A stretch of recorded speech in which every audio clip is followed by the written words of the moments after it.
Hi, my name's Adam Bornn from Parallel Wealth. Today I want to talk about retirement planning. And a lot of you focus on building up for retirement, but when it comes time to retire, there are a lot of important decisions you need to make. When to take your CPP, when to take your old age security, how to draw down your registered accounts. There's a lot that goes on between your income stream and your tax stream. So today I want to talk a little bit about things you need to think about as you head into retirement and a couple things that you should probably implement within your retirement plan to make it more efficient as far as giving you more after-tax income and paying less tax to CRA. I want to share the planning software that we use here, and this is called Snap Projections. Now, if your financial planner isn't putting a plan like this together for you, loop back with him or her and have them do this. This is part of the service that you should be paying for with your financial planner. So what we have here is we have a husband and wife. They turned 65 in 2022 and they're looking to retire. And they need to kind of transition from saving up to drawing an income stream. And so you'll see here, if we plug in their information, so we have some CPP, some old age security coming in, and they each have $300,000 of RRSP and $100,000 of tax-free savings that they've saved up and built up over time. If we take this client, put in their information, their assets, their CPP, and map them out all the way until age 90. So assuming they're going to live till age 90, you can see on the left-hand side here, a real dollar income. We put a 2% inflation rate in this plan.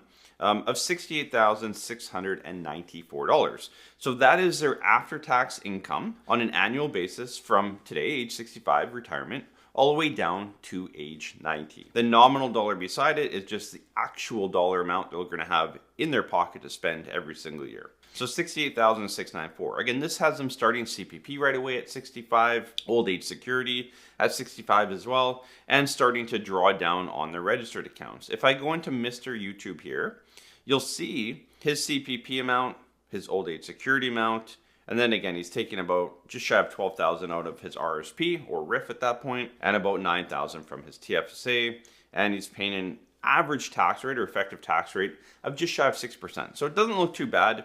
And again, a nice little income in retirement of $68,700 after tax. Now, while that plan looks really good, provides a good income, and that's typically the type of plan you're going to get from an advisor if you get a plan at all. But what you want to look at is, okay, well, what happens if I delay my CPP? Or delay my old age security? Or draw out my accounts a little bit different? What is the total tax bill?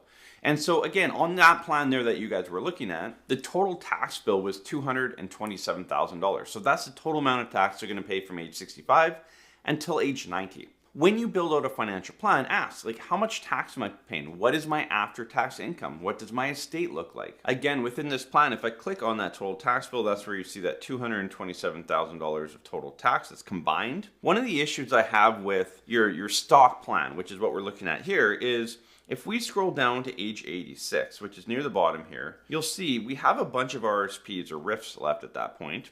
Close to $300,000, which create a tax bill, right? If both Mr. and Mrs. YouTube passed away, there'd be a tax bill of about $111,000, which obviously we want to try to avoid. And the better we can avoid that tax bill and kind of shove that money into your pocket versus CRA's later, obviously that's much better. So how do we do that? So when building out a clear and concise financial plan for our clients, we look at a couple things. Deferring CPP is one of the biggest things. And at the end of the day, we put hundreds of these plans together. And I can tell you that for 99% of Canadians, you should be delaying your CPP, your Canadian pension plan, all the way to age 70 or as close to 70 as possible. Typically, we would only recommend taking your CPP prior to age 70 or closer to 65 for that matter, is if you had a health issue or you just needed the income. Like there was no other income sources to draw from and you had to draw on your CPP just to put food on the table and pay the bills. So let's take a look at the same plan here, but what we've done is we've bumped the CPP until age 70 and you'll see that in the CPP column here. Now we've left old age security at 65. There's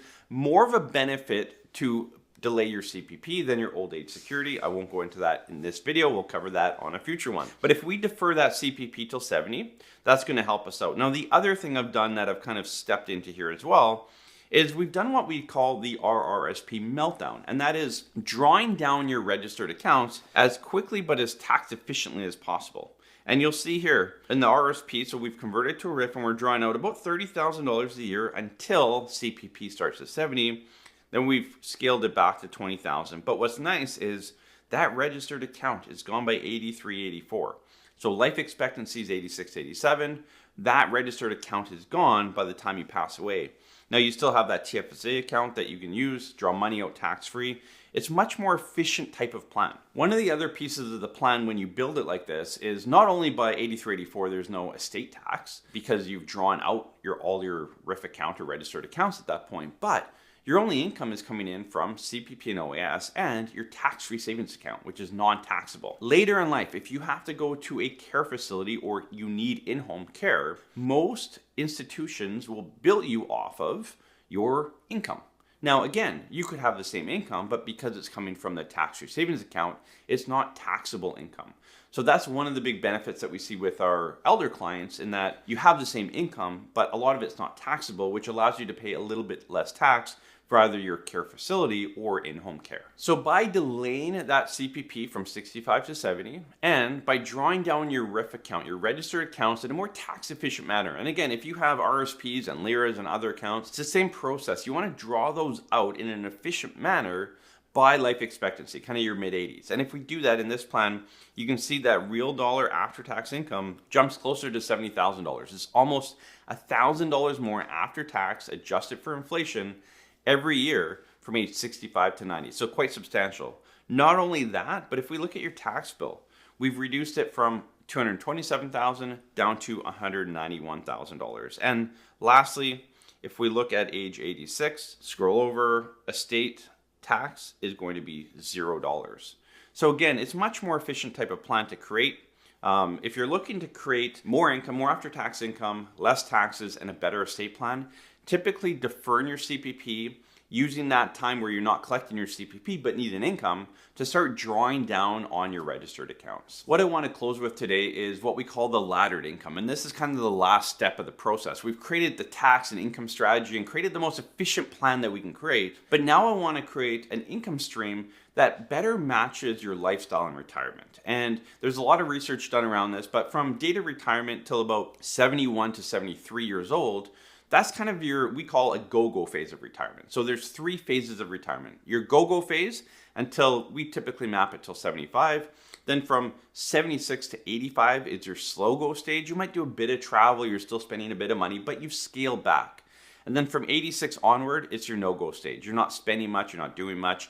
It's a much lower expense time of life for you moving forward. So I want to create more of a laddered income strategy. So if I take that same scenario that we just looked at and ladder it out, here's what it looks like. So again, instead of $69,600 per year, we've laddered it out at $75,000. So giving you more early, you can travel more, you can spend more money. Let's allow you to do that. So $75,000 all the way down till age 75. Then we've scaled it back to $65,000 from 76 to 85. And then down to just shy of $61,000 later in life. So still lots of money later in life, enough to pay the bills. And again, for those of you that have real estate, typically you wouldn't sell real estate in the plan. You might downsize if you want to downsize, but if you have to go to a care facility or need in-home care, there's always that asset in the background to lean on. Plus, you still have $5,000 after tax of income from 85 onward. I don't know many clients of mine, any clients of mine, that are spending that amount of money at that point in their life. It's typically $1,500 to $2,500 a month. So there's lots of free cash flow there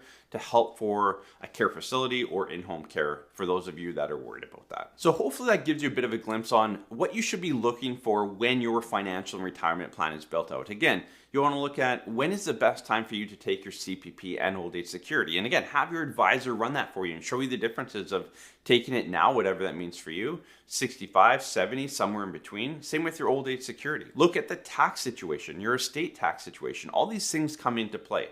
Again, you want to create the most efficient tax and income strategy for you, and then look to create that laddered income. Again, you want more money early in retirement, but with the peace of mind that you're going to have enough later in life. I know doing this for the last 17 years that most people, when they hit retirement, they're not spending enough money early in retirement. And what creating that laddered strategy does is it gives you that peace of mind of, look, I can go spend that $75,000 knowing that I still have 60 later on in life. So thanks again for joining me again in this video. Hope you enjoyed it. Hopefully you learned something, and we'll do this again soon. Thank you.